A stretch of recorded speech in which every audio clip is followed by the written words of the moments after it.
रेवाड़ी में रखी एम्स की आधारशिला। हरियाणा को 9,750 करोड़ की परियोजनाओं का तोहफा। दिल्ली में विकसित भारत विकसित राजस्थान कार्यक्रम का आयोजन। वीडियो कॉन्फ्रेंसिंग के जरिए कार्यक्रम में शामिल हुए पीएम। बिहार में नीतीश कुमार को लेकर लालू यादव ने दिया बड़ा बयान। लालू यादव ने कहा, नीतीश के लिए दरवाजे हमेशा खुले। बिहार में राहुल गांधी के सारथी बने तेजस्वी यादव। बिहार के सासाराम पहुंची राहुल गांधी की भारत जोड़ो यात्रा। कांग्रेस के सभी बैंक खाते फ्रीज। अजय माकन ने कहा कि इनकम टैक्स से 210 करोड़ की मांगी रिकवरी। नमस्कार, स्वागत है आपका आज की खबर में। मैं हूं आपके साथ रागिनी सिंह राठौर। प्रधानमंत्री नरेंद्र मोदी ने हरियाणा में 9,750 करोड़ से ज्यादा की कई विकास परियोजनाओं का उद्घाटन किया और गुरुग्राम मेट्रो रेल परियोजना और एम्स रेवाड़ी की आधारशिला रखी। साथ ही पीएम मोदी ने रेवाड़ी में रोहतक महम हांसी के बीच नई ट्रेन सेवा को भी हरी झंडी दिखाई। इस दौरान पीएम मोदी ने कहा कि मैं जब भी रेवाड़ी आता हूं तो कितनी ही पुरानी यादें ताजा हो जाती हैं। रेवाड़ी से मेरा रिश्ता कुछ अलग ही रहा है। मैं जानता हूं रेवाड़ी के लोग मोदी को बहुत ज्यादा प्यार करते हैं। 2013 में जब भाजपा में मुझे पीएम के उम्मीदवार के रूप में घोषित किया गया था, तब मेरा पहला कार्यक्रम रेवाड़ी में हुआ था। उस समय रेवाड़ी ने 272 पार का आशीर्वाद दिया था, जो सिद्धि बन गया था। अब मैं फिर से रेवाड़ी आया हूं तो लोग कह रहे हैं अब की बार एनडीए सरकार 400 पार। हमारे बीच में आए हैं, एक विशेष ये अवसर है। इससे पहले भी जब आप आए, हमारा मार्गदर्शन आपने किया, हमको अपना आशीर्वाद दिया।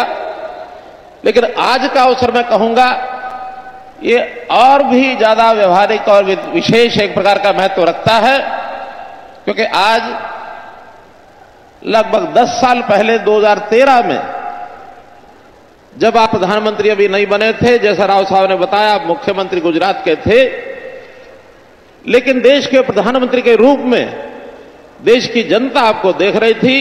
उस यात्रा का श्री गणेश आपने रेवाड़ी से किया था 15 सितंबर 2013 को, और आज वही रेवाड़ी की धरती है जहां पर यहां के लोगों की अपेक्षा वर्षों पुरानी ये मांग थी, यहां एम्स का जैसा 22वां केंद्र, और अपने हरियाणा प्रदेश में भी हमने हर जिले में मेडिकल कॉलेज खोलने की जो एक मुहिम चलाई थी, उसमें भी इस एम्स का रेवाड़ी जिले के लिए बहुत बड़ा एक महत्व है, बहुत बड़ा एक योगदान है। इस एम्स से न केवल दक्षिण हरियाणा के लोगों को बल्कि राजस्थान के लोगों को भी बहुत बड़ा लाभ मिला। रेवाड़ी से मेरा रिश्ता कुछ अलग ही रहा है। मैं जानता हूं रेवाड़ी के लोग मोदी को बहुत ज्यादा प्यार करते हैं।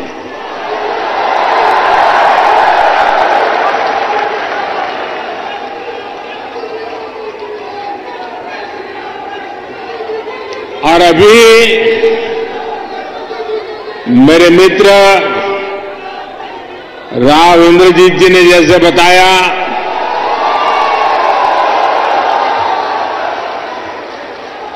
मुख्यमंत्री मनोहर लाल जी ने जैसे बताया कि मैं 2013 में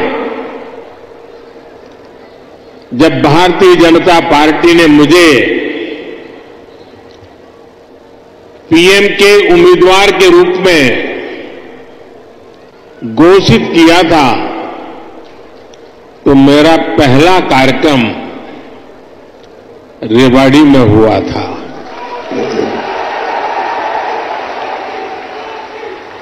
और उस समय रेवाड़ी ने 272 पार का आशीर्वाद दिया था, और आपका वो आशीर्वाद सिद्धि बन गया।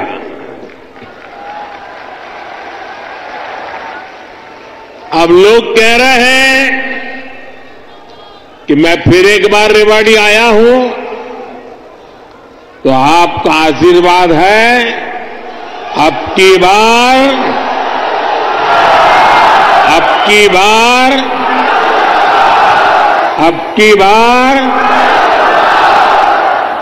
एनडीए सरकार 400 पार। प्रधानमंत्री नरेंद्र मोदी वीडियो कॉन्फ्रेंसिंग के जरिए विकसित भारत विकसित राजस्थान कार्यक्रम में शामिल हुए और कार्यक्रम को संबोधित भी किया। इस दौरान कार्यक्रम को संबोधित करते हुए पीएम मोदी ने कहा कि राजस्थान के विकास के लिए करीब 17,000 करोड़ की परियोजनाओं का शिलान्यास और लोकार्पण हुआ है। ये परियोजनाएं रेल, रोड, सौर ऊर्जा, पानी और एलपीजी जैसे विकास कार्यक्रमों से जुड़े हैं। ये परियोजनाएं राजस्थान के हजारों युवाओं को रोजगार देने वाली हैं। राजस्थान के विकास के लिए करीब 17,000 करोड़ रुपए के प्रोजेक्ट्स का शिलान्यास और लोकार्पण हुआ है।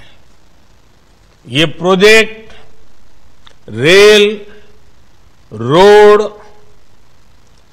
सौर ऊर्जा, पानी और एलपीजी जैसे विकास कार्यक्रमों से जुड़े हैं। ये परियोजनाएं राजस्थान के हजारों युवाओं को रोजगार देने वाली हैं।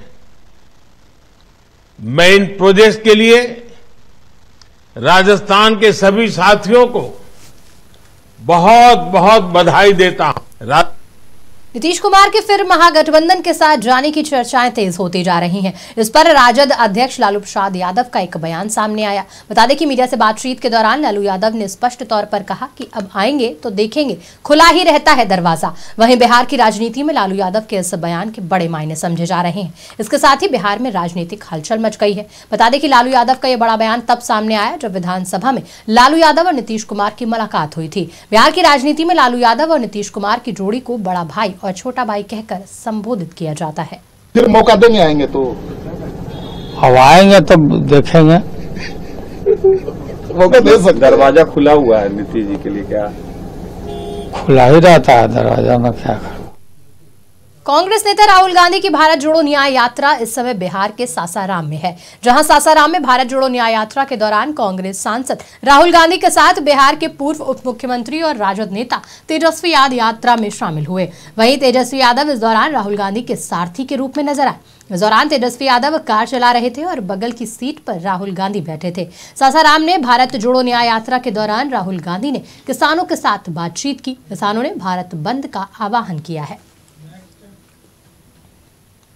दिल्ली में भारतीय युवा कांग्रेस ने आईवाईसी कार्यालय के बाहर कांग्रेस पार्टी के बैंक खातों को फ्रीज करने और चुनावी बॉन्ड को लेकर भाजपा सरकार के खिलाफ विरोध प्रदर्शन किया। इस दौरान कांग्रेस कोषाध्यक्ष अजय माकन ने कहा कि हमें बताया गया है कि देश के मुख्य विपक्षी पार्टी के सारे बैंक खाते फ्रीज कर दिए गए हैं। कांग्रेस पार्टी के खातों पर तालाबंदी हो गई है। साथ ही कहा गया कि हमें पता चला कि कांग्रेस पार्टी के खाते भी फ्रीज कर दिए गए। अजय माकन ने कहा कि इनकम टैक्स ने यूथ कांग्रेस और कांग्रेस पार्टी से 210 करोड़ रुपए की वसूली मांगी। हमारी खातों में क्राउड फंडिंग का पैसा फ्रीज कर दिया गया है। चुनाव से ठीक 2 हफ्ते पहले जब विपक्ष के खाते फ्रीज कर दिए जाते हैं तो ये लोकतंत्र को फ्रीज करने के बराबर है। हम लोगों को परसों ये जानकारी मिली कि जो चेक हम लोग इशू कर रहे हैं वो बैंक्स उस चेक को ऑनर नहीं कर रहे हैं। उसके ऊपर जब हम लोगों ने आगे छानबीन करी तो हमें बताया गया कि देश की मुख्य ऑपोजिशन पार्टी के सारे अकाउंट्स फ्रीज कर दिए गए। कांग्रेस पार्टी के अकाउंट्स पर तालाबंदी हो गई है। कांग्रेस पार्टी के अकाउंट्स फ्रीज कर दिए गए हैं। हमारे देश में लोकतंत्र पर तालाबंदी हो गई है और ये कांग्रेस पार्टी के अकाउंट्स फ्रीज नहीं हुए हैं, हमारे देश में डेमोक्रेसी फ्रीज हुई है। हैरानी की बात यह है कि जब 2 हफ्ते केवल यह हफ्ता चुनाव घोषणा के लिए रह गए हों, ऐसे समय में प्रमुख ऑपोजिशन पार्टी के अकाउंट फ्रीज करके यह सरकार क्या दिखाना चाहती है और किस आधार पर फ्रीज करे गए हैं, मैं आपको बताना चाहूंगा तो हास्यास्पद है। और ना केवल कांग्रेस पार्टी के, कल शाम को यूथ कांग्रेस के भी अकाउंट फ्रीज कर दिए गए और यूथ कांग्रेस और कांग्रेस दोनों के अकाउंट्स जो फ्रीज करे गए हैं 210 करोड़ की रिकवरी इनकम टैक्स डिपार्टमेंट ने यूथ कांग्रेस और कांग्रेस से मांगी। 210 करोड़ की कुल रिकवरी। और ये पैसा किसका है? ये कोई धनाढ्य पूंजीपतियों का पैसा, कॉर्पोरेट टैक्स का पैसा नहीं, कॉर्पोरेट बॉन्ड्स का पैसा नहीं है। ये पैसा जो कांग्रेस पार्टी के अकाउंट्स में है वो ऑनलाइन जो हम लोगों ने क्राउड फंडिंग जो करा है उसका पैसा पड़ा हुआ है। हम लोग फिलहाल बुलेटिन में इतना ही। देश दुनिया की तमाम खबरों के लिए देखते रहिए आज की खबर।